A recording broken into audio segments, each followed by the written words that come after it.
विवाद को लेकर? देखिए, पिछले चंद हफ्तों से जो स्टेटमेंट्स महाराष्ट्र के सरकार के मिनिस्टर्स और चीफ मिनिस्टर तरफ से आ रहे हैं उसको देखने की जरूरत है। और सबसे बड़ा प्रोवोकेशन तो वो सत्ता में है, गवर्नमेंट में है, और गवर्नमेंट प्रोवोकेटिव स्टेटमेंट्स दे रही है। और बड़ा अफसोसनाक है, आप देख लीजिए पिछले 4-5 दिन पुराना स्टेटमेंट उठाकर देख लीजिए, तो ये वो खुद प्रोवोकेशन किए और उनको इस बात की अपनी जिम्मेदारी का एहसास भी नहीं है कि वो मंत्री हैं, मुख्यमंत्री हैं। और दूसरी बात यह है कि आपने कई तस्वीर किसी बादशाह के बनाकर जलाए पूरे महाराष्ट्र में, कोई रिएक्शन नहीं हुआ, तो आपको तकलीफ हो गई। तो आपने क्या किया कि कुरान की जो आयतें हैं, जो वर्सेस हैं कुरान के, जो एक कपड़े पर लिखी जाती हैं, उसको आपने जलाया।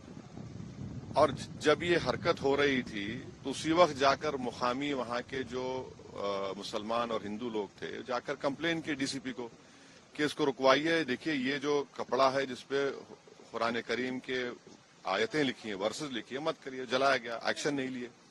उसके बाद शाम में ये सब चीजें हुई। मैं उसका कंडेम करता हूँ वायलेंस का, मगर इसको टोटल देखिए आप कि जो स्टेटमेंट्स एमिनेट हुए हैं, जो स्टेटमेंट दिए गए हैं मिनिस्टर्स की तरफ से, अभी भी दिए जा रहे हैं। भाई, आप रूल ऑफ लॉ को फॉलो करिए ना। आप तो भारत के संविधान पर आपने ओथ लिया है, तो आप कैसे प्रोवोकेटिव स्टेटमेंट्स क्यों दे रहे हैं आप? भाई, मुझे किसी चीज कोई चीज पसंद नहीं है, आपको कोई चीज पसंद नहीं है, तो कोई भी अपनी नापसंद का इजहार कानून को हाथ में ले करेगा क्या?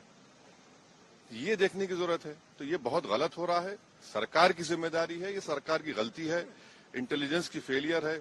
उस जगह जहां से महाराष्ट्र के मुख्यमंत्री आते हैं, और ये जो वायलेंस हुआ है हमारे केंद्र मंत्री के घर के करीब है पूरा, ये बड़ी गलत बात हो रही है। अब हो गया। सर, फडणवीस साहब ने कहा है कि ये बहुत रिग्रेटेबल है, बहुत दुख की बात है कि स्टेट एक्सचेकर से औरंगजेब के कब्र की देखभाल करनी पड़ती है।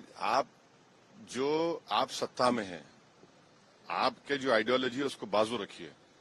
आपकी आइडियोलॉजी होने चाहिए भारत का कॉन्स्टिट्यूशन और रूल